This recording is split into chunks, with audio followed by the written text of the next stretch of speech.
जी नमस्कार मित्रों।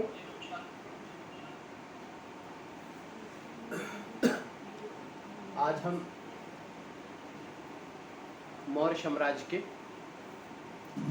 अभी तक हमने जो अध्ययन किया उसमें मौर्य साम्राज्य के विषय में मैंने आपको बताया था। इसके साथ साथ वहाँ के जो प्रमुख शासक थे चंद्रगुप्त मौर्य और आपके बिंदुसार, अशोक, उनके विषय में हम लोगों ने चर्चाएं की अभी तक।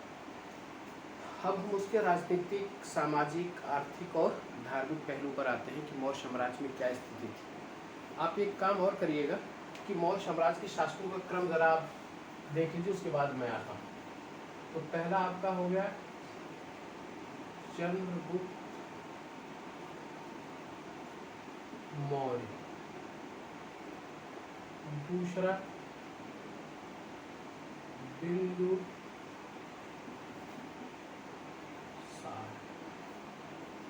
तीसरा आपका अशोक,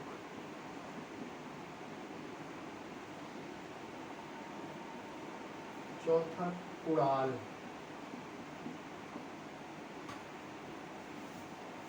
पांचवा दशरथ,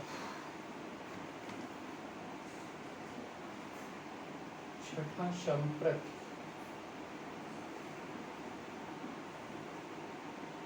सातवें पर शालिशुक,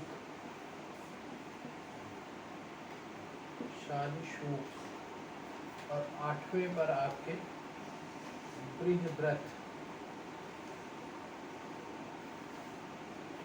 जिससे आठवें शासक बृहद्रथ की हत्या कर पुष्यमित्र संघ ने शुंग वंश की स्थापना की थी। ठीक है, तो इस क्रम को देख लीजिएगा। प्रथम तीन तो आप लोगों को पता है, चंद्रगुप्त मौर्य, बिंदुसार और अशोक। उसके बाद एक क्रम कई किताबों में कई राइटर्स ने अलग अलग दिया है, लेकिन फाइनली ये जो है स्टेबल क्रम आपका यही मिला है, कुणाल, दशरथ, संप्रत, शालिशुक और बृहद्रथ। ठीक है, तो ये क्रम आप लोग ध्यान दीजिएगा। अब हम इसके बाद आते हैं, आप लोग इसको नोट कर लीजिए।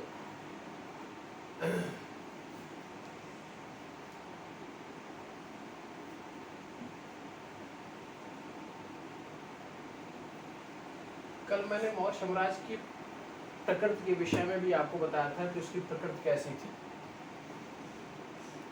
मौर्य साम्राज्य, अगर हम प्रकृति की भी थोड़ी सी चर्चा कर लेते हैं कि ये मान लीजिए सेंट्रल आपका है। ठीक है, अब यहाँ से ये आपका जो क्षेत्र है, ये पूरा क्षेत्र, यहाँ केंद्र अगर है इसका मौर्य साम्राज्य का, ये आसपास का क्षेत्र है। यहाँ से अगर हम, ठीक है, और ये आपका मेट्रोपॉलिटन क्षेत्र कहलाता है। मेट्रोपॉलिटन क्षेत्र जो मुख्य केंद्र से, या कह सकते हैं कि जो राजधानी क्षेत्र है उससे जो आसपास का क्षेत्र रहता था उसको मेट्रोपॉलिटन क्षेत्र के रूप में जाना जाता था। उससे उसके प्रभाव के अंतर्गत जो विकसित थोड़ी अवस्था में रहते थे, जो विकसित क्षेत्र रहता है, ये मेट्रोपॉलिटन क्षेत्र अत्यधिक विकसित यहाँ पे अर्थव्यवस्था और समाज था। अत्यधिक विकसित अर्थव्यवस्था इस क्षेत्र में थी और प्लस समाज। ठीक है, कहाँ पे? मेट्रोपॉलिटन क्षेत्र में। इसके बाद आपके उप मेट्रोपॉलिटन क्षेत्र इसको कहते हैं। जो ये क्षेत्र इससे संबंधित कोर ग्रुप में था उसको उप मेट्रोपॉलिटन क्षेत्र कहा जाता है। उप मेट्रोपॉलिटन क्षेत्र, इस क्षेत्र के अंतर्गत आपके, जैसे आपका कलिंग आ गया, कलिंग हो गया, अवंती हो गया, सौराष्ट्र हो गया। ठीक है, ये जो क्षेत्र रहते हैं उप मेट्रोपॉलिटन, यहाँ पर विकसित, अत्यधिक विकसित नहीं, विकसित अर्थव्यवस्था और समाज था। प्लस समाज। इसके साथ साथ हम देखते हैं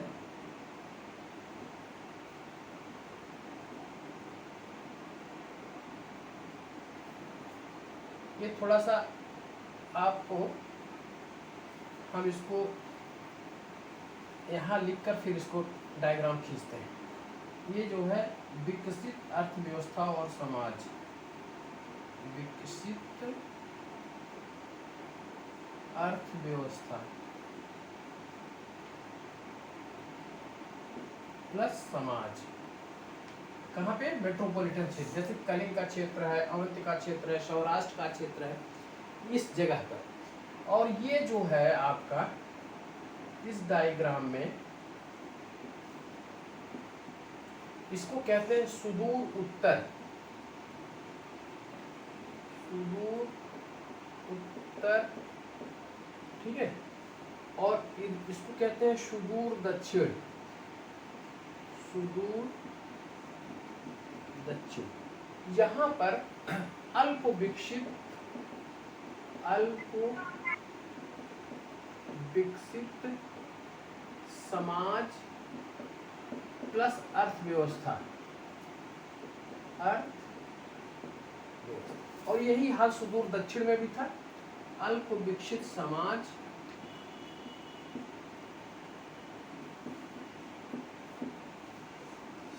समाज प्लस अर्थव्यवस्था, अर्थ। ये आपके मौर्य साम्राज्य की जो प्रकृति थी इस तरीके की थी, ठीक है। अत्यधिक केंद्रीकरण कहाँ पे था? ये जो मेट्रोपॉलिटन का जो क्षेत्र था वहाँ पर इनको अत्यधिक केंद्रीकरण इनको प्राप्त होता है, ठीक है। इसके बाद जैसे जैसे दूर चल आपका इनका क्षेत्र फैलता जाता है वहाँ पर इनकी पकड़ ढीली पड़ जाती है। इसीलिए हम जब देखते हैं कि इनके लिपि के विषय में देखते हैं, जो इनके शिलालेख हैं वो अधिकांशतः ब्राह्मी लिपि में लिखे गए हैं। लेकिन जब हम शाहबाजगढ़ी और मानसेरा का देखते हैं तो वहाँ आपको खरोष्टी लिपि, अरामेइक लिपि आपको दिखाई देती है। यानी कि वहाँ के जो तत्कालीन जनजातीय क्षेत्र या यूनानी क्षेत्रों का जो प्रभाव था, इसलिए वहाँ पर हमको दिखाई देता है कि वहाँ के लोग उस तरीके से अपने शासन व्यवस्था को चलाने का प्रयत्न करते थे। अतः इससे ज्ञात होता है कि सुदूर उत्तर और सुदूर दक्षिण क्षेत्र में हमको इनकी पकड़ ढीली महसूस होती है, यहाँ पे ज्ञात होती है। और इस वजह से मेट्रोपॉलिटन जो क्षेत्र था वहाँ पे केंद्रीकरण अधिक था और सुदूर क्षेत्र में विकेंद्रीकरण की स्थिति प्रकट होती है, ठीक है। तो ये आपको एक डायग्राम के द्वारा मैंने दिखाने का प्रयास किया। अब इसके बाद हम आ जाते हैं इनकी राजनीतिक संगठन और प्रशासनिक व्यवस्था कैसी थी। ये बहुत महत्वपूर्ण है और यहाँ से काफ़ी क्वेश्चन आपके आते हैं, तो आप इसको देख लीजिए एक बार।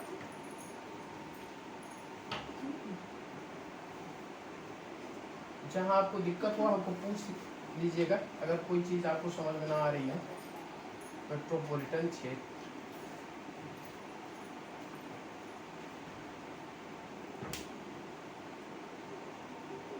चलिए आगे चलते हैं।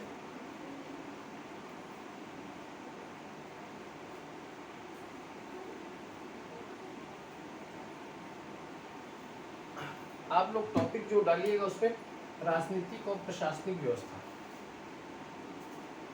राजनीतिक प्लस प्रशासनिक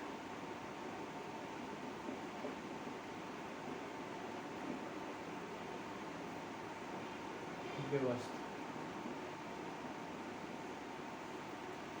देखिए मौर्य साम्राज्य में राजनीतिक और प्रशासन के क्षेत्र में चाणक्य के द्वारा निर्देशित राजनीतिक संरचना हमको यहाँ पर दिखाई देती है। और उस राजनीतिक और प्रशासनिक संरचना में अशोक के द्वारा थोड़ा सा बदलाव किया गया, कुछ बदलाव किए गए। वरना चाणक्य ने चूंकि इसको चंद्रगुप्त मौर्य को ही गद्दी पर बैठाया था, तो उसी के निर्देशन में राजनीतिक संरचना का निर्माण हुआ था। अर्थशास्त्र से हमें यह ज्ञात होता है, ठीक है। राजा उस साम्राज्य का प्रमुख होता था और राजा के प्रमुख जो कार्य होते थे वो प्रशासनिक, सैनिक और न्यायिक कार्य इसके होते थे, ठीक है, चंद अर्थ उसके अर्थशास्त्र के अनुसार, चाणक्य के अनुसार, ठीक है। तो प्रमुख कौन होता था पूरे साम्राज्य का? राजा होता था। और उसके जो प्रमुख कार्य कहाँ कहाँ थे? प्रशासनिक थे, सैनिक थे और न्यायिक कार्य थे। और वो क्या करता था कि एक मंत्री परिषद का निर्माण करता था। उस मंत्री परिषद के द्वारा, ठीक है, उसके सदस्य होते थे मंत्री परिषद के, जो उसको विभिन्न मामलों में सलाह देते थे। और इसके साथ साथ उसके जो सदस्यों को वेतन दिया जाता था वो 12,000 पड़ प्रत्येक सदस्य को दिया जाता था। लेकिन उसकी एक कोर समिति होती थी, जैसे आज के दौर में मंत्री परिषद होता है, ठीक है, लेकिन मंत्रिमंडल जो होता है, कैबिनेट मंत्री जो होते हैं, ठीक है, वो मुख्य होते हैं और विभिन्न मामलों पर वही निर्णय लेते हैं, ठीक है। तो यहाँ क्या है कि पूरा पहले हम देख लेते हैं कि पूरे साम्राज्य की प्रशासनिक व्यवस्था कैसी थी। तो यहाँ क्या था पहला कि केंद्र, ठीक है, यानी कि यही सेंट्रल, यही धुरी था। और उसके बाद आपका केंद्र के बाद प्रांत, प्रांत को चक्र कहा जाता था। और प्रांत के बाद आपके मंडल, मंडल को देश कहा जाता था, देश संज्ञा से मंडल को। और मंडल के नीचे होता था जिला, इसको विषय कहा जाता था। और जिले और ग्राम के बीच में, ये जिले के बाद जो है, और नीचे सबसे नीचे इकाई थी ग्राम, ठीक।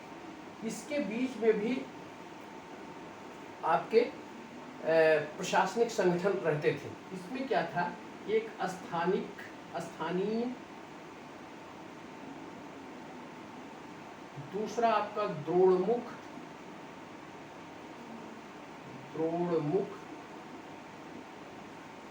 और खारवटिक, और फिर संग्रहण। ये पूरे साम्राज्य का विभाजन इस तरीके से था। इसको केंद्र को आप साम्राज्य कह सकते हैं, ठीक। साम्राज्य, और साम्राज्य को किसमें बांटा गया था? प्रांतों में। प्रांत किसमें बटे थे? मंडल में। मंडल को देश कहा जाता था।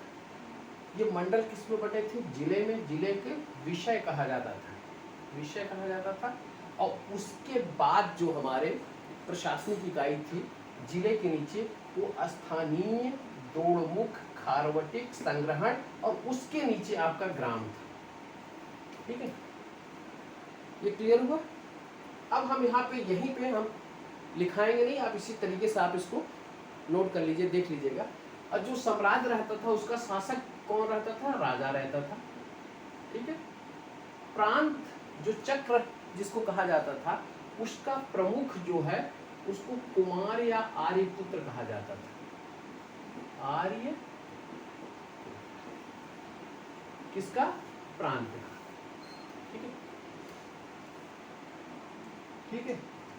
उसके बाद जो मंडल, देश, ठीक है, और इसका जो प्रमुख रहता था मंडल का, वो महामात्य होता था, या इसको कह सकते हैं प्रादेशिक कहा गया है, प्रादेशिक देश को। इसके बाद विषय जो है, विषय पथ के अधीन, विषय पथ, इसका प्रमुख क्या कहलाता था? विषय पथ होता था। स्थानीय, पहले हम नीचे आते हैं, नीचे जो ग्राम का प्रमुख होता था वो ग्रामिक कहलाता था। ग्रामिक कोई प्रशासनिक इकाई नहीं थी, बल्कि इसका जनता के द्वारा चुनाव किया जाता था, जैसे आज के ग्राम प्रधान होते हैं, ठीक है, उसी तरीके से ये ग्रामिक होते थे। ग्रामिक के बाद जो है संग्रहण, 100 गांवों का इसके अधीन रहते थे। संग्रहण जो है उस 100 गांवों का क्षेत्र, यह गोप के अधीन रहता था, खारवटिक आपका 200 गांवों का क्षेत्र, समूह था, 200 ग्राम का समूह खारोटिक कहलाता था। द्रोणमुख आपके 400 ग्राम का समूह, गांव का समूह, वह द्रोण। और स्थानीय आपका 800 ग्राम गांव का समूह।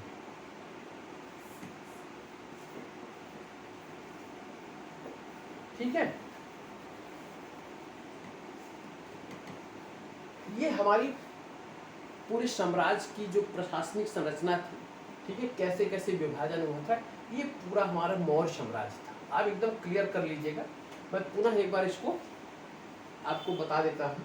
केंद्र साम्राज्य, शासक राजा, प्रांत चक्र, उसको चक्र भी कहा जाता था, शासक को कुमार या आर्यपुत्र कहा जाता था, मंडल देश या प्रादेशिक उसका रहता था, जिला विषय विषय पद के अधीन रहता था, स्थानीय 800 ग्रामों का समूह, द्रोणमुख 400 ग्रामों का समूह, खारवटिक 200 ग्रामों का समूह, संग्रहण 100 गांवों का समूह और ग्राम उसका प्रमुख ग्रामिक रहता था। इसको आप लोग एक सूत्र के द्वारा यस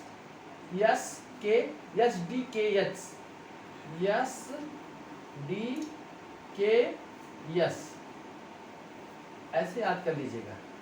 ठीक है, यस डी के यस, क्योंकि ये क्रम कई बार पूछा जा चुका है, आईएएस में भी आया है, पीसीएस में भी आया है, अदर स्टेट्स के जो कमीशंस हैं वो भी इसको काफ़ी महत्व देते हैं। तो ये जो संगठन मेरा है प्रशासनिक, उसको जरूर याद रखिएगा, इसका क्रम अक्सर पूछता है। ठीक है, तो सबसे ऊपर स्थानीय और सबसे नीचे संग्रहण, इस क्रम में तो दोनों यस और नीचे यस। ठीक है, और उसके बाद डी और के, द्रोणमुख और खारवटिक। ठीक है, थोड़ा सा आप लोग हमको बता दें कि क्या स्थिति है, आप लोग को स्पष्ट सुनाई दे रहा है, दिखाई दे रहा है कि नहीं? हाँ तो सुनाई दे रहा है और दिखाई भी दे रहा है। चलिए, वेरी गुड।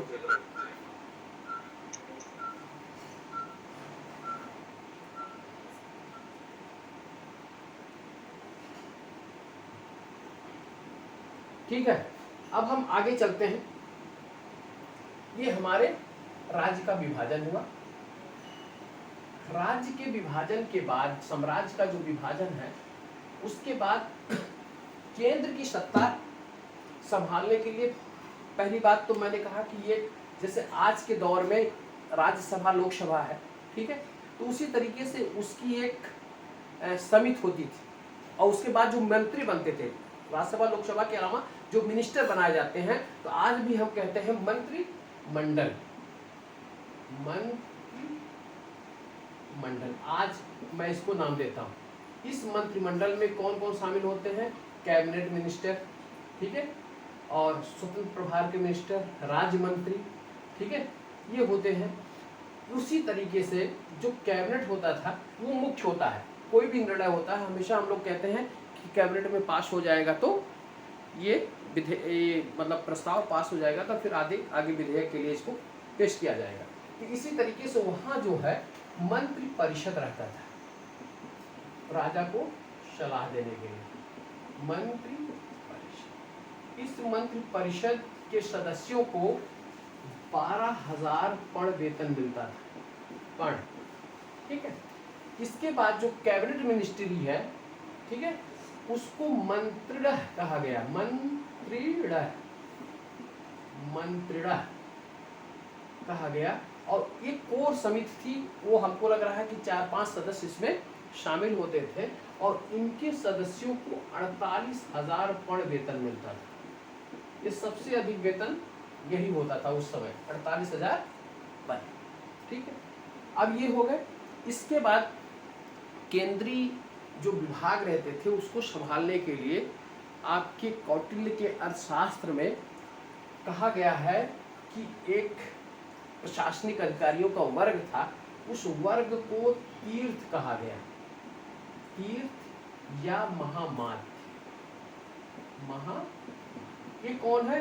जैसे हमारे आज के केंद्रीय विभाग के जो हमारे आईएएस हैं, ठीक है, वो आईएएस में प्रमुख सचिव किसके या प्रमुख सचिव आपके फॉरेन मिनिस्टर वहाँ के। उसके बाद सचिव आपके गृह मंत्री के, उसके बाद वाणिज्य व्यापार के, इस तरीके से जो मिनिस्टर रहते थे वो इनका उस विभाग का मुखिया रहता था। उसको कौटिल्य के अर्थशास्त्र में तीर्थ या महामात्य के नाम से जाना जाता है। उनकी संख्या 18 थी, 18। ठीक है, ये महत्वपूर्ण अधिकारी हैं। इन अधिकारियों के विषय में अक्सर पूछा जाता है। तो आप जो है इनके 18 तीर्थ या महामात्य के विषय में जानकारी ले लें क्या है। मैं एक एक करके यहाँ पर लिख दे रहा हूँ। पहला आपका मंत्री कहलाता था, मंत्री। दूसरा पुरोहित। तीसरा सेनापति, सेनापति।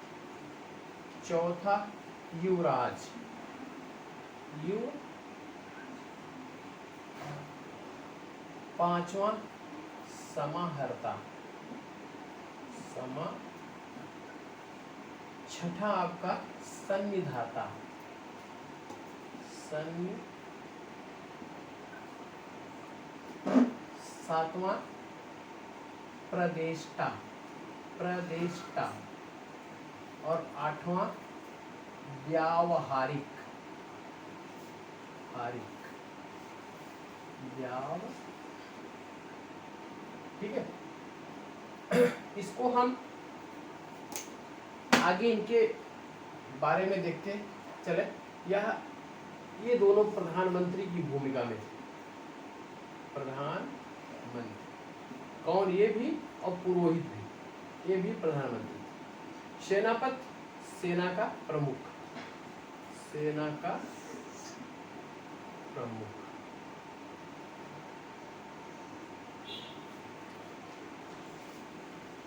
उसके बाद युवराज रहते थे। ठीक है, यानी कि उसके जो उत्तराधिकारी रहते थे वो भी राजा के उत्तराधिकारी।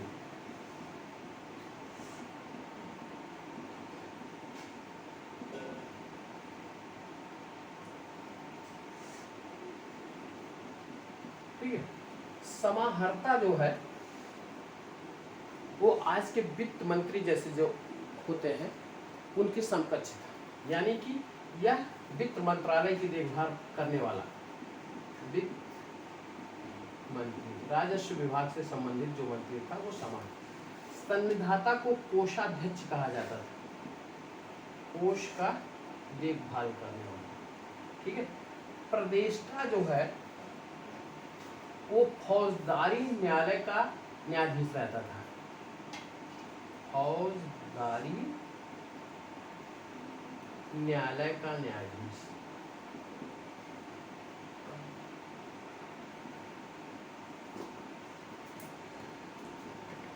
ठीक है, व्यवहारिक जो है वो दीवानी न्यायालय का न्यायाधीश, दीवानी न्यायालय का। ये आप देख लीजिए, मंत्री, पुरोहित, सेनापति, युवराज, समाहर्ता, सन्निधाता, प्रदेष्टा और व्यवहारिक, ये 8 मैंने आपको दिखा दिया। इसके बाद हम और आते हैं, अभी 10 मेरे शेष हैं। अब हम इसको मिटाते हैं और आगे आप लोग लिख लिए होंगे, आशा है कि। एक मिनट रुक जाइए सर जी, 1 मिनट रुक जाइए सर। 1 मिनट, हाँ बताएं। बस लिख ले, बस थोड़ा सा लिखना है। हाँ ठीक ठीक ठीक, लिख लीजिए, इसलिए मैं बैठा हूँ।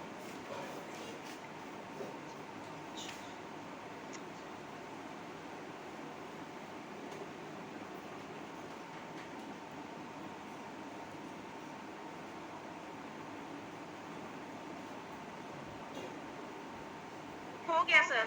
ठीक, ओके।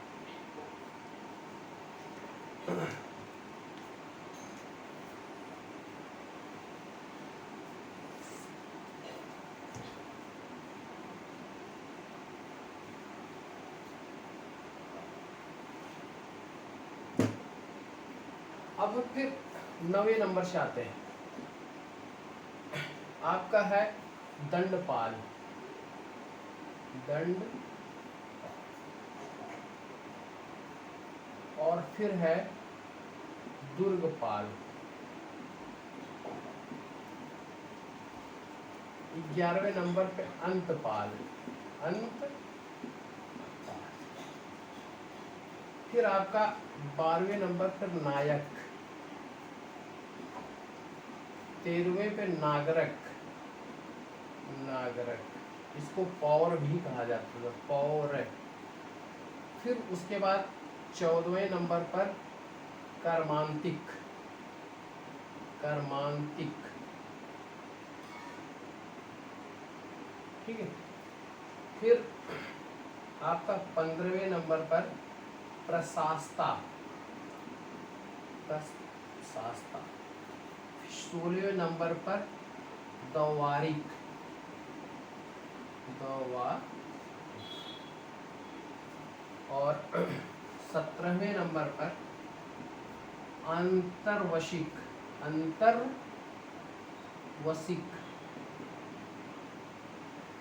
और 18वें नंबर पर, यहाँ मैं लिख दे रहा हूँ, 18वां नंबर एकदम नीचे, 18वें नंबर पर आपका मंत्री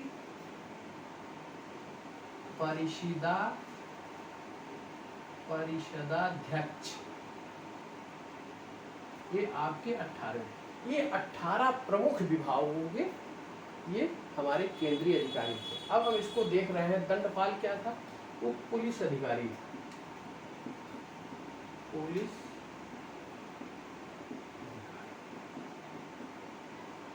दुर्गपाल क्या था? सीमा के अंदर दुर्गों का प्रमुख।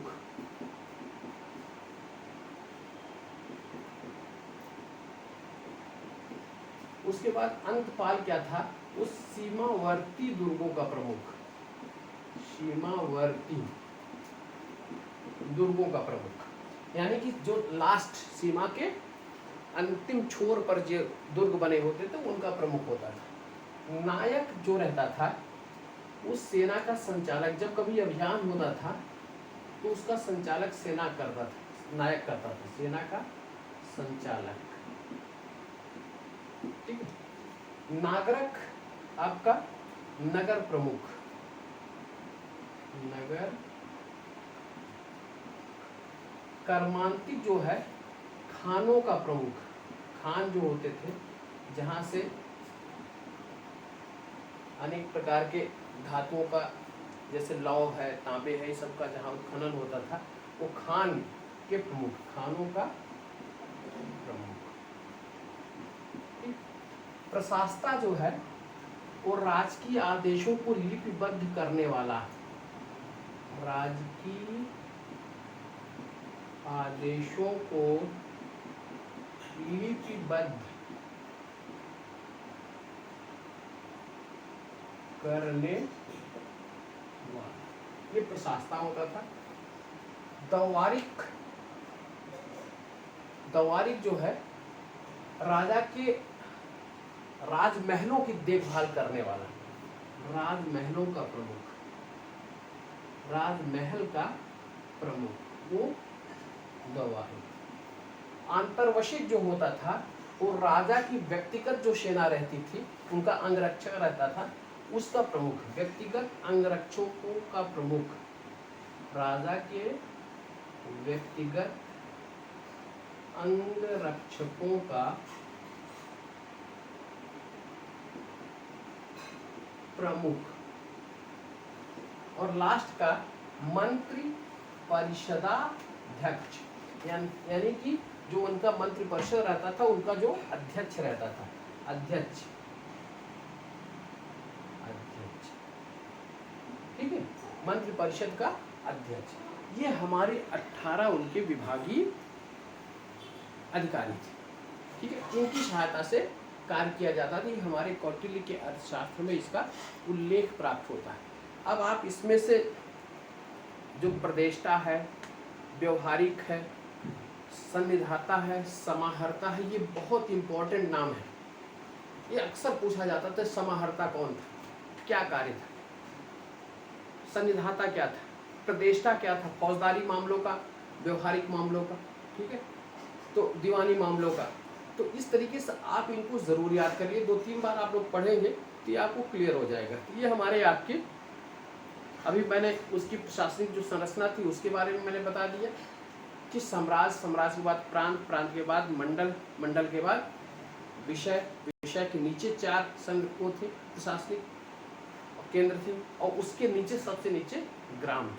ठीक है, अब हम आते हैं इस समय के सेना के विषय में।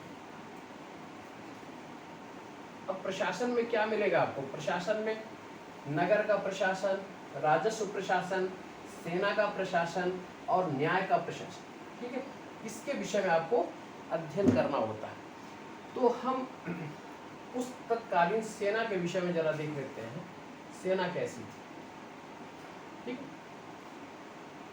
आपको मैंने कहा कि जस्टिन ऑफ प्लूटार्क कहता है कि 6 लाख सैनिकों की सहायता से चंद्रगुप्त मौर्य ने पूरे भारत को लौट डाला। ये कथन है जस्टिन ऑफ प्लूटार्क, यानी कि एक विशाल सेना इसके पास थी। देखिए, सेना के अंग जो थे वो क्या था? पैदल सेना थी, घुड़सवार सेना थी, ठीक है, और उसके बाद हस्ती सेना थी, हाथियों की सेना, हस्ती सेना, फिर रथ सेना थी, और फिर नौसेना थी, और इसके साथ साथ ये तो 5 प्रमुख ये थे, और इसके साथ साथ सैनिकों की रसद और यातायात का प्रबंध करने वाला उसका सैनिकों का एक दल रहता था, यातायात और रसद का प्रबंध करने वाला, प्लस रसद का मतलब होता अन्न का प्रबंध करने वाला दल। ठीक है, ये सैनिकों की पूरी व्यवस्था जो है वो 6 समितियां करती थी। कितनी? 6 समितियां